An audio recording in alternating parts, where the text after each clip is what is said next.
ونستعينه ونستغفره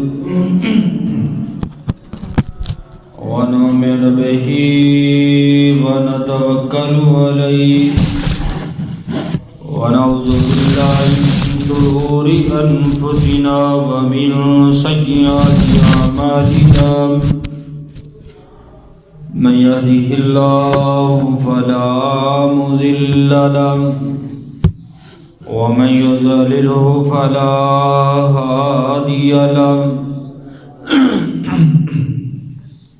ونشهد أن لا إله إلا الله ونشهد أن محمدا عبده ورسوله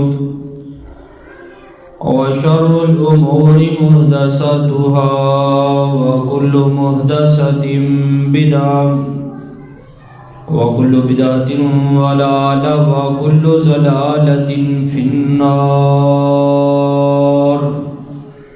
اللهم صل على محمد وعلى آل محمد كما صليت على إبراهيم وعلى آل إبراهيم إنك حميد مجيد. اللهم بارك على محمد وعلى آل محمد كما باركت على إبراهيم وعلى آل إبراهيم إنك حميد مجيد. رب اشرح لي صدري ويسر لي أمري واحلل عقدة من لساني يفقهوا قولي. رب زدني علما رب زدني علما.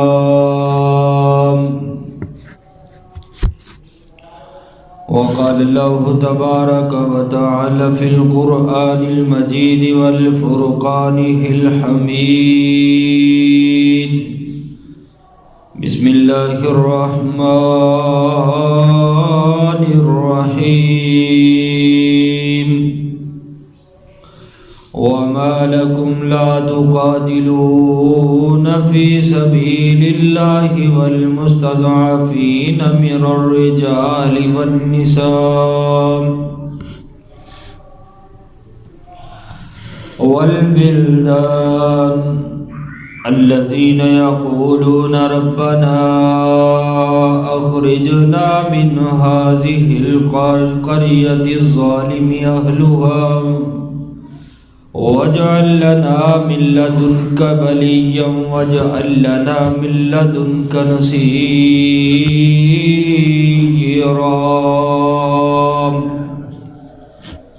ہر قسم کی حمد و ثنا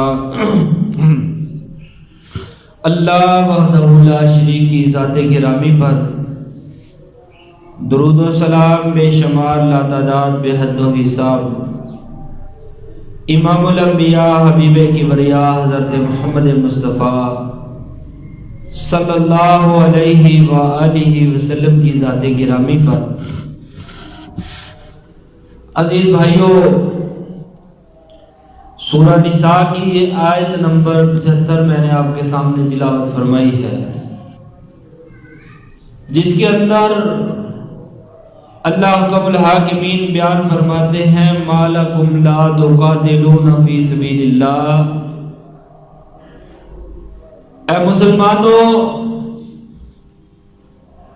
تم کیوں نہیں اللہ کے راستے کے اندر جہاد کرتے؟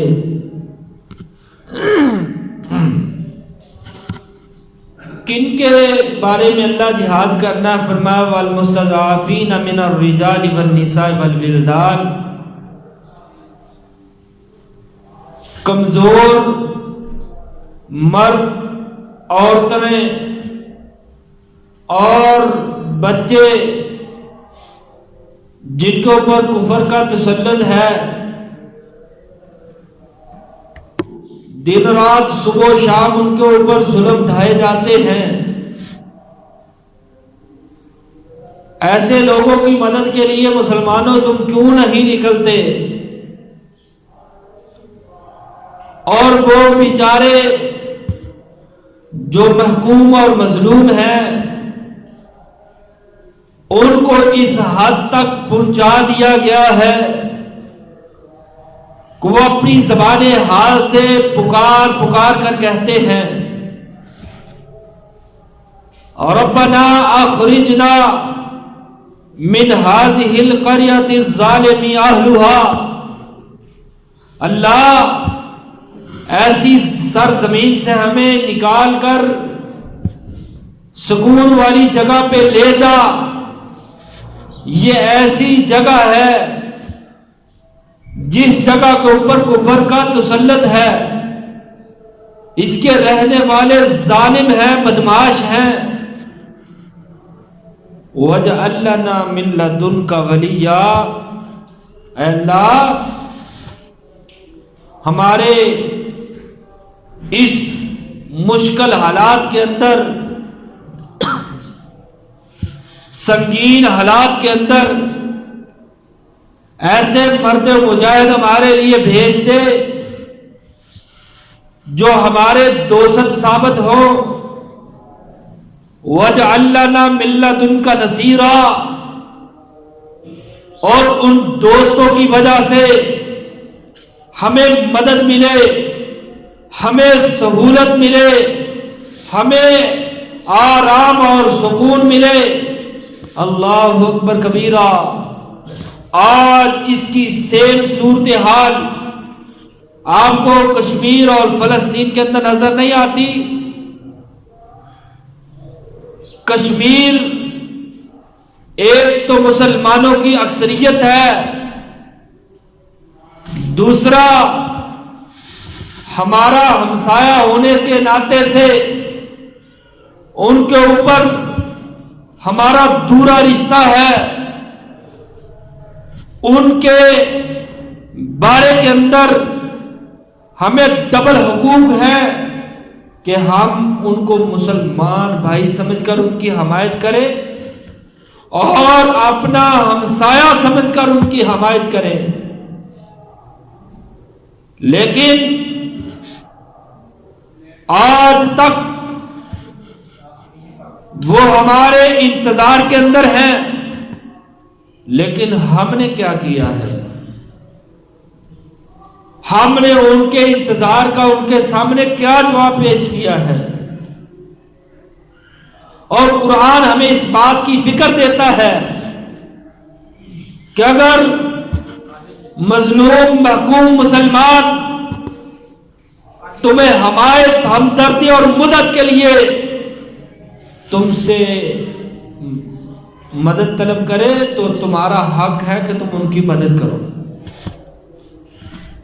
ہم نے ان کی مدد کیسے کرنی ہے، اس کے اوپر بھی قرآن ہماری رہنمائی کرتا ہے۔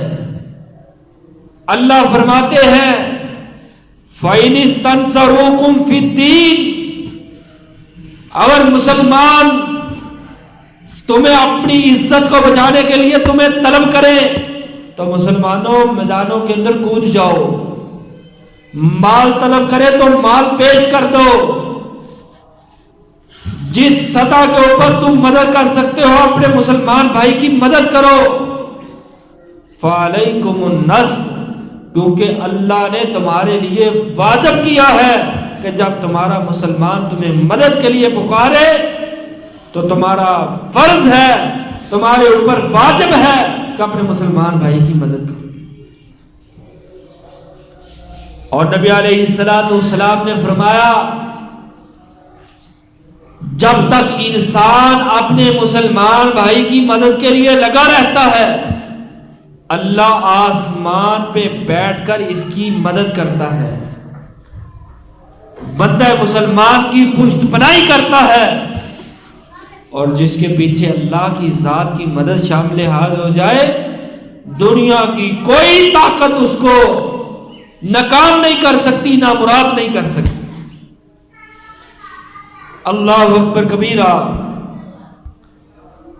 بھائیو، سب سے پہلے آج میں آپ کے سامنے 4 ایسے پوائنٹ رکھنا چاہتا ہوں جن کے کشمیری، فلسطینی، برما کے مسلمان مستحق ہیں، اور یہ مت بھولیے کہ ہم اس کے اندر بے گناہ ثابت ہو جائیں گے۔ سب سے پہلی بات ہمارے اوپر جو لازم آتی ہے وہ ہے اپنے مسلمان بھائی کے لیے دعا کرنا، اللہ سے مدد طلب کرنا، اللہ کے سامنے التجا کرنا۔ آئیے نبی علیہ الصلوۃ والسلام نے فرمایا، آقا علیہ الصلوۃ والسلام فرماتے ہیں انما ینصر اللہ هذه الامۃ بضعیفها بدعوتهم وصلاتهم واخلاصهم۔ آقا علیہ السلام نے فرمایا اللہ نے امت مسلمہ کی مدد فرمائی ہے، کس وجہ سے؟ بضعیفها، ان کے کمزور لوگوں کی وجہ سے، جو محکوم ہو جاتے ہیں، مظلوم ہو جاتے ہیں، کافروں کے ہاتھوں تنگ آ جاتے ہیں، اللہ ان کی وجہ سے مسلمانوں کی مدد فرما دیتا ہے۔ بدعوتہم، جب دنیا کے لوگ اللہ کے سامنے التجا کرتے ہیں، دعا کرتے ہیں، رب کو پکارتے ہیں، تو فرمایا اللہ اس امت کی دعا کی وجہ سے مدد فرما دیتا ہے۔ وَصَلَاتِهِمْ وَإِخْلَاصِهِمْ، جب نمازوں کے اندر اخلاص سے کھڑے ہو کے إِيَّاكَ نَعْبُدُ وَإِيَّاكَ نَسْتَعِينُ کہتے ہیں کہ اللہ ہماری مدد تو کر سکتا ہے، تیرے علاوہ کوئی ہماری مدد نہیں کر سکتا، تو اللہ ان کی نماز کی وجہ سے، اخلاص کی وجہ سے، دعا کی وجہ سے امت مسلمہ کی مدد فرما دیتا ہے۔ اپنے کشمیری بھائیوں کو اپنے امت میں شامل کرتے ہو یا نہیں؟ اگر کرتے ہو تو اپنی ذات کے لیے، اپنی اولاد کے لیے، اپنے بیوی بچوں کے لیے دعا کرنے سے پہلے ان کے بارے میں پہلے دعا کریں۔ یہ میں نہیں کہتا، اسلام ہم سے تقاضا کرتا ہے کہ جب کوئی مسلمان محکوم مظلوم ہو، اس کے اوپر ظلم ڈھائے جا رہے ہو، اور ہم اپنی کمزوری کے باعث، اپنی سستی اور کاہلی کے باعث ان کی مدد کو نہ پہنچ سکے، تو ہمارے اوپر واجب اور فرض ہے کہ ہم اپنے ان بھائیوں کے لیے دعا کریں۔ نبی علیہ الصلوۃ والسلام نے فرمایا من دعا لأخیہ بظہر الغیب، جب مسلمان انسان اپنے بھائی کے لیے اس کی غیر موجودگی کے اندر دعا کرتا ہے، قال الملک الموکل بہ، آسمان سے اللہ کا فرشتہ اس کے اوپر نازل ہوتا ہے اور اس کے پاس آ کر کہتا ہے آمین ولک بمثلہ، اے اللہ کے بندے اپنے مسلمان بھائی کے لیے، رب کی رضا کے لیے دعا کرنے والے، مجھے رب نے آسمان سے بھیجا ہے، تو نے اپنے مسلمان بھائی کو اس کی غیر موجودگی کے اندر یاد کیا ہے، اس کے لیے دعا کی ہے، اللہ کہتے ہیں اس کی تو مدد میں کروں گا، اس کے اوپر تو اپنی رحمت میں کروں گا، تیری دعا کی وجہ سے اس کو میں کافروں سے نجات تو ضرور دوں گا، لیکن اس سے قبل میں فرشتہ اس دعا کے اوپر آمین کہنے کے لیے آیا ہوں، وَلَكَ بِمِثْلِهِ، جو تو نے اپنے مسلمان بھائی کے لیے مانگا ہے اللہ تجھے بھی وہ عنایت فرما دے۔ بتاؤ اگر آج ہم اپنی دعاؤں کے اندر اپنے کشمیری مسلمان بھائیوں کو، فلسطینی مسلمان بہن بھائیوں کو یاد کریں، اس کے اندر ہمارے مسلمان محکوم مظلوم بھائیوں کو تو فائدہ ہوگا، لیکن ساتھ تیری اور میری ذات کو بھی فائدہ ہوگا۔ اللہ کا وعدہ ہے، پیغمبر مصطفیٰ کی حدیث ہے، اللہ کا فرشتہ اس کے لیے دعا کرتا ہے جو مسلمان بھائی کے لیے دعا کرتا ہے۔ اور نبی صلی اللہ علیہ وسلم نے فرمایا بھائیو، دوسرا ہم اپنے محکوم مظلوم سہمے ہوئے مسلمانوں کے لیے دوسرا کام کیا کریں؟ سب سے پہلی چیز نبی علیہ الصلوۃ والسلام نے فرمایا کہ جو 1 روپے خرچ کرتا ہے اللہ اس کو 7 گنا بڑھا کر اس کو عطا فرما دیتا ہے، اور جو اپنے بھائی کی مدد کے اندر مال خرچ کرتا ہے اللہ اس کی مدد کے اندر لگ جاتے ہیں، اور جو خرچ کیا اس سے کئی گنا بڑھا کر اس کو عطا فرما دیتے ہیں۔ دعا کرے، مالی تعاون کرے۔ اس کے حوالے سے اگر ہم کشمیر نہیں جا سکتے تو ہمارا ایسا کوئی ادارہ ہو جو ہمارا مال مظلوم کشمیریوں تک پہنچا دے، کیونکہ ان کے جسموں پر تشدد ہی نہیں کیا جاتا بلکہ ان سے پینے کے لیے پانی چھین لیا گیا ہے، تعلیم دینے کے لیے سکول اور کالجز بند کر دیے گئے ہیں، اور کھانے کے لقمے ان کے منہوں سے چھین لیے گئے ہیں۔ اگر ہم مالی تعاون بھی نہیں کریں گے تو بھائیوں پھر ہمارے اندر سے جو دلی ان کی ہمدردی ہے وہ ختم ہو رہی ہے۔ تیسری چیز،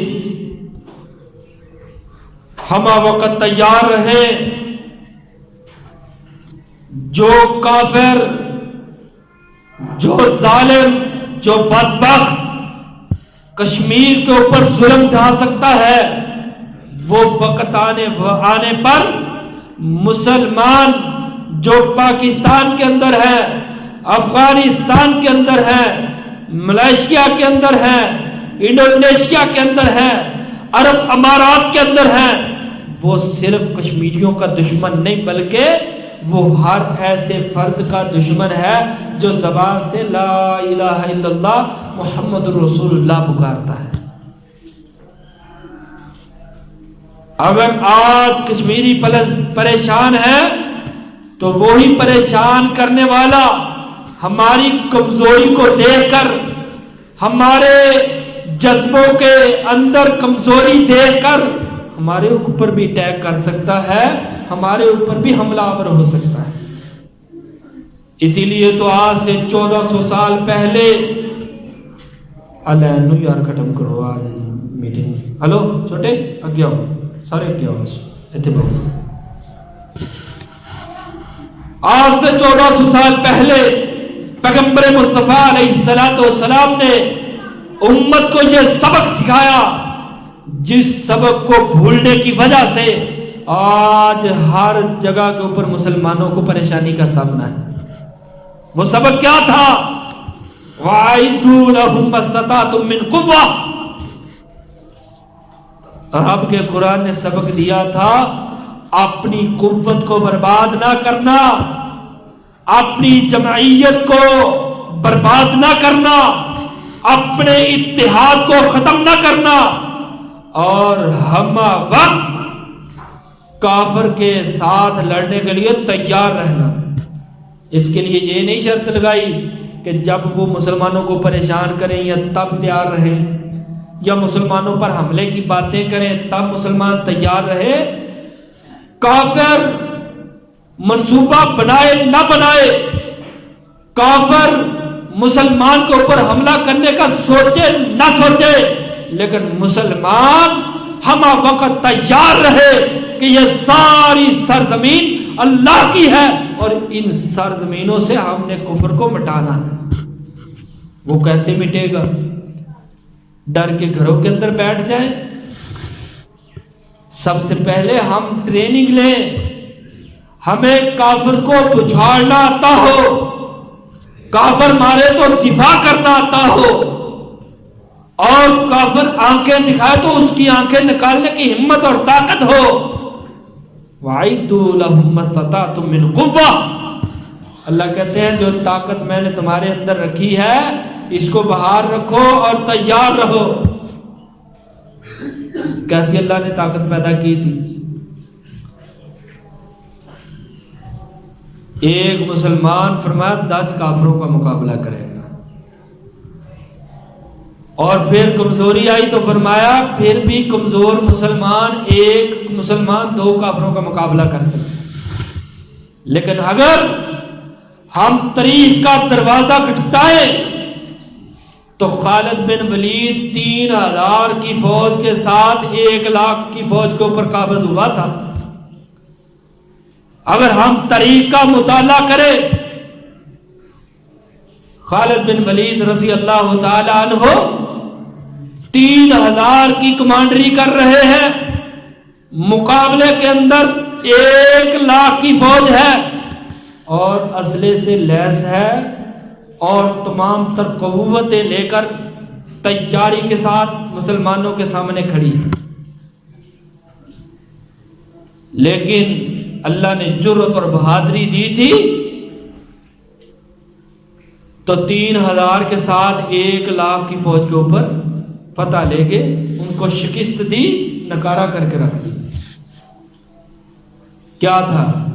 ان 3000 کی تیاری تھی، ڈرپوک نہیں تھے، پیچھے بھاگنے والے نہیں تھے، بلکہ سینے پھیلا کر آگے بڑھنے والے تھے۔ اور نبی صلی اللہ علیہ وسلم نے فرمایا، حضرت ابو ہریرہ بیان کرتے ہیں، من مات ولم یغزو ولم یحدث به نفسا مات علی شعبۃ من نفاق۔ جو انسان نہ تو جہاد کی تیاری کرے، نہ اس کے دل دماغ کے اندر جہاد کی محبت پیدا ہو، تو فرمایا وہ بندہ نفاق پہ مرتا ہے، منافق ہو کر مرتا ہے، مومن ہو کر نہیں مرتا۔ آج مسلمانوں کے اوپر جتنی ذلت و رسوائیاں ٹوٹ رہی ہیں، میں ممبر پہ کھڑا ہو کر رب کی قسم اٹھا کے کہتا ہوں مسلمانوں کی بدعملی کی وجہ سے ہے اور جہاد کا رستہ چھوڑنے کی وجہ سے ہے۔ اور نبی صلی اللہ علیہ وسلم نے فرمایا کہ ہر وقت ایک دوسرے مسلمان کا تعاون جاری رکھا جائے۔ وَتَعَاوَنُوا عَلَى الْبِرِّ، اے مسلمانوں تمہارے لیے ضروری ہے کہ جب بھی کوئی مسلمان نیکی کے تعاون کے اوپر تمہیں طلب کرے تو فرمایا اس کے ساتھ تعاون کرو۔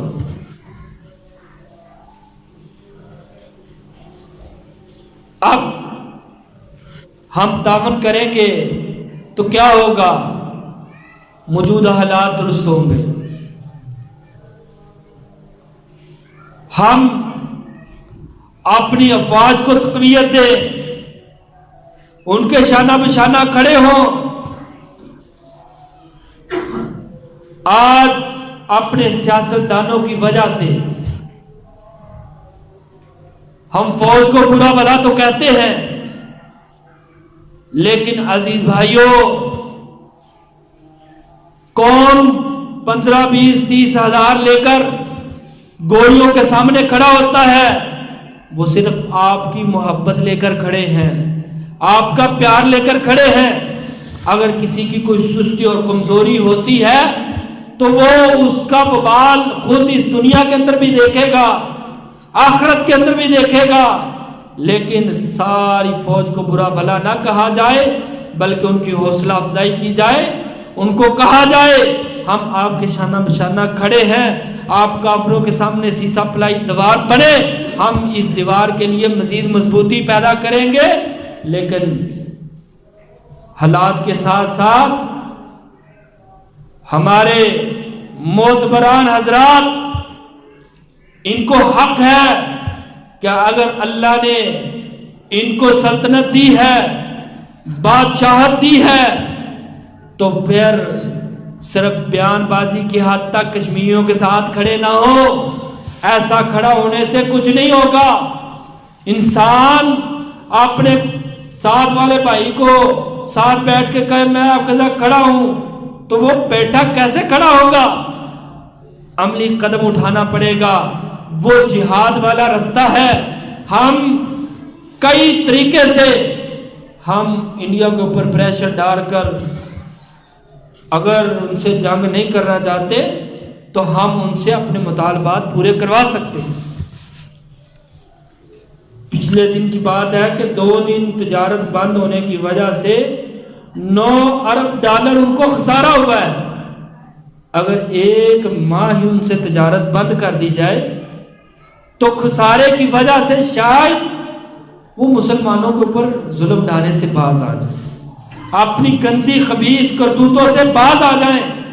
لیکن اگر ہمارے بڑے معتبر صرف بیان بازی کی حد تک رہے تو انہیں رسول اللہ صلی اللہ علیہ وسلم کا فرمان یاد رکھنا ہوگا۔ نبی علیہ السلام نے فرمایا من واللہ اللہ شیئا من امور المسلمین، جب اللہ کسی کو مسلمانوں کا حاکم بنا دے، کسی کو مسلمانوں کا امیر بنا دے، فَفَتَجَبَ دُونَ حَاجَتِهِمْ وَخُلَّتِهِمْ وَفَقْرِهِمْ، تو وہ مسلمانوں کی فقیری کے اوپر ان کی مدد نہ کرے، مسلمان پہ ظلم ہو، اس ظلم کو اپنے ہاتھ بازو طاقت سے نہ روکیں، تو فرمایا وَفَقْرِهِ يَوْمَ الْقِيَامَةِ، کل قیامت کا دن ہوگا، اللہ ان یتیموں، مسکینوں، غریبوں، فقیروں کو ان کا امراء بنائیں گے اور قیامت کے دن ان کو ذلت و رسوا والی زندگی سے دوچار کر کے ان کے سامنے کھڑا کریں۔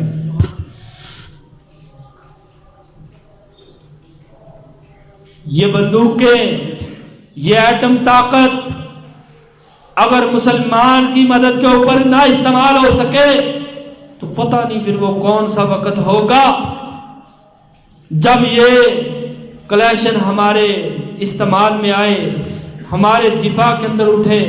تو بھائیوں، اللہ کے رسول علیہ السلام نے یہ بھی فرمایا، آقا علیہ الصلوۃ والسلام نے فرمایا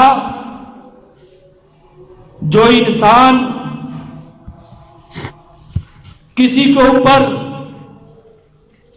ہاتھ نہیں اٹھاتا، اس کو ظلم سے نہیں روکتا، تو فرمایا ہم اس دنیا کے اندر بھی اس کا انتقام لیں گے اور قیامت کے دن بھی اس کا انتقام لیں گے، نبی علیہ السلام نے۔ اور پھر اگلی بات نبی علیہ السلام نے فرمایا جو ظلم کو دیکھ کر استطاعت رکھتے تھے ان کا ظلم کم کروانے کی، ان کو آزاد کروانے کی، ان کو اوپر سے کفر کا تسلط ختم کرانے کی ہمت اور طاقت ان کے اندر موجود تھی، لیکن وہ خاموش رہے، تو فانتقمنا، ہم اللہ کہتے ہیں ان کو بھی اس دنیا کے اندر بھی ذلیل و رسوا کریں گے، آخرت کے اندر بھی ذلیل و رسوا کریں گے۔ اس لیے ہمارے معتبر جتنے بڑے لیڈر ہیں، جن کی بات چلتی ہے، حکم چلتا ہے، جن کے اشاروں سے ملک چلتا ہے، وہ یہ نہ سمجھیں کہ ہم کہیں کہ ہم کشمیر کے ساتھ کھڑے ہیں، جو مرضی کرتے رہو، ہم کشمیر کے ساتھ کھڑے ہیں۔ ان کا یہ کھڑا ہونا کسی کام کا نہیں، سیاسی بیان بازی ہے۔ تو اللہ کے رسول علیہ السلام نے فرمایا جو ظلم کے اوپر خاموش رہتے ہیں، حالانکہ وہ طاقتور تھے، اپنی بات منوا سکتے تھے، لیکن پریشر کی وجہ سے حق نہ بول پائے اور مسلمانوں کی مدد نہ کی، تو فرمایا ہم دنیا کے اندر بھی ان سے انتقام لیں گے اور آخرت کے اندر بھی لیں گے۔ نبی علیہ الصلوۃ والسلام نے فرمایا تھا، فرمایا ایک دن آئے گا کفر تمہاری طرف ایسے لپکے گا جیسے بھوکا انسان کھانے کی طرف لپکتا ہے، کھانے کی طرف بھاگتا ہے۔ تو نبی علیہ السلام سے صحابہ کہتے ہیں اللہ کے رسول وہ کیسا دور ہوگا؟ ہم نے تو یہ دور دیکھا ہے کہ ہم چند کثیر کے اوپر غالب رہے، تھوڑا سا جگہ کا ٹکڑا ملا، ہم نے کتنے 100 مربع میل تک رب کا دین پھیلا دیا اور ساری زمین مسلمانوں کے قبضے کے اندر کر دی۔ وہ کون سا وقت ہوگا جب کافر مسلمانوں کے اوپر ایسے ٹوٹیں گے جیسے بھوکا کھانے کی طرف آتا ہے، تو نبی علیہ السلام کے صحابہ کہتے ہیں اللہ کے رسول اس وقت مسلمان کم پڑ جائیں گے، تھوڑے ہو جائیں گے.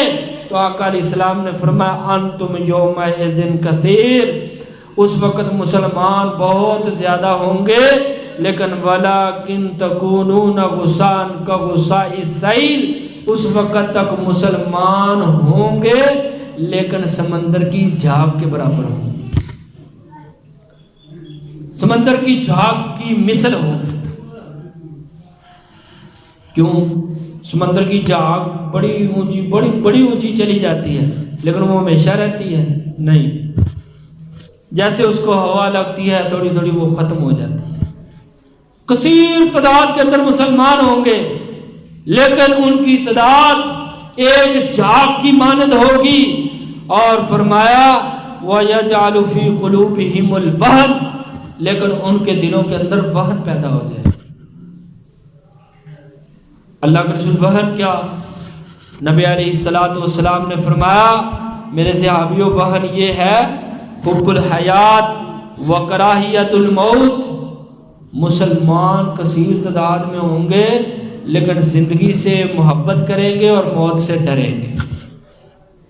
جب موت سے ڈریں گے تو جہاد کے اندر نہیں جائیں گے، جب جہاد کے اندر نہیں جائیں گے تو کافر کو موقع ملے گا کہ ہمارے سامنے کھڑا ہونے والا کوئی نہیں ہے، چلو ان کو نیست و نابود کرتے ہیں. پھر کثیر تعداد ملیاں میٹ ہو جاتی ہے. وہی کامیاب ہوتے ہیں جو سینے پھیلا کر آگے کھڑے ہو جاتے ہیں. خالد بن ولید رضی اللہ تعالیٰ عنہ کی تاریخ پڑھنے کے قابل ہے. جس نے دنیا کا عظیم انسان بننا ہے وہ ایک دفعہ خالد بن ولید رضی اللہ تعالیٰ کی زندگی کو لازمی پڑھے. یہ جنگ جس کے اندر لمحہ بتا رہا تھا کہ 3000 نے 1,00,000 کو شکست دی. حضرت خالد بن ولید نے 9 تلواریں کافروں کی گردنوں کے اوپر توڑی. 9 تلواریں کافروں کی گردنیں اڑاتے ہوئے تلواریں ٹوٹ جاتی، اتنے طاقتور تھے. رسول اللہ صلی اللہ علیہ وسلم نے خالد بن ولید کو سیف اللہ کا لقب دیا تھا کہ میرا خالد اللہ کی تلواروں میں سے ایک تلوار ہے. اور حضرت خالد بن ولید کہا کرتے تھے موت سے نہ ڈرا کرو، جب تک انسان کی زندگی باقی ہوتی ہے موت بندے کا دفاع کرتی ہے. 126 جنگیں لڑی حضرت خالد بن ولید رضی اللہ تعالیٰ، اور ہر جنگ کے اندر خواہش کرتے کہ اللہ اب پیچھے بڑی جنگیں لڑی ہیں اب شہادت دے دے، لیکن کافروں کو نیست و نبود کر کے سالم مسلم واپس پلٹ آتے. اور جب فوت ہوئے تو اپنے بستر کے اوپر، کسی کافر کی تلوار سے شہید نہیں ہوئے، اپنے بستر کے اوپر لیٹے. اس وقت انہوں نے کہا کہ جب تک انسان کی زندگی باقی ہے انسان کی موت ہی اس کی زندگی کا دفاع کرتی ہے. کہتے ہیں کہ میں نے 126 جنگیں اس نیت سے لڑی کہ میں کافروں کو مارتا ہوا اللہ کے راستے میں شہید ہو جاؤں، لیکن 125 جنگوں میں کتنے میرے اوپر انہوں نے وار کیے ہوں گے لیکن میرا اللہ میرا دفاع کرتا رہا. میری موت ان تیروں کو، ان خنجروں کو، ان نیزوں کو روکتی رہی کہ اس کی زندگی ابھی باقی ہے. اس لیے ہم جہاد کے لیے تیار رہیں. جہاد سے موت نہیں آتی. اگر ہم چلے بھی جائیں تو اللہ کہتے ہیں کہ جو میرے راستے میں شہید ہو جاتے ہیں فوراً ان کو میں زندہ کر لیتا ہوں، اپنی نعمت والی جنت کے اندر داخل فرما دوں. پھر وہ کہتے کیا ہیں؟ اللہ دوبارہ بھیج. کیا کرنا ہے؟ شہید ہونا چاہتا ہوں، دوبارہ رتبے لینا چاہتا ہوں. اللہ رب العالمین ہمیں جہاد کے لیے کھڑا ہونے کی توفیق دے. اور بھائیوں میں نے جمعے کے شروع کے اندر بتا دیا کشمیری بھائیوں کے لیے دعا کرنا ہمارے اوپر لازم ہے اور ہر لحاظ سے ان کی مدد کرنا ہمارے لیے ضروری ہے. اللہ رب العالمین ہمیں دعاؤں میں، مالی معاملے میں ان کو یاد رکھنے کی اللہ توفیق دے. وآخر دعوانا الحمدللہ رب العالمین.